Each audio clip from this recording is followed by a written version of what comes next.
Maria, cheia de graça, bendita sois vós entre as mulheres, bendito é o fruto do vosso ventre, Jesus.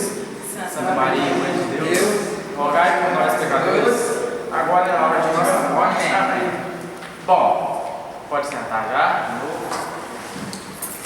Seguinte, estamos encerrando a Semana da Família. Eu tinha falado semana passada. E agora a gente vai fazer tipo uma cartinha, mas cartinha para Papai Noel, mas não é Papai Noel, é Jesus. Tipo um pedido de oração. O que você quer que melhore na sua família? O que você acha que precisa ser mudado? Aí vai escrever tudo aqui certinho. Vai pegar o papel para cada um. Vocês vão dar um pouquinho para escrever. Dá para você. Aqui, quem for da mesma família, pode juntar. Aqui, olha, mulher. Sai daqui, sai daqui.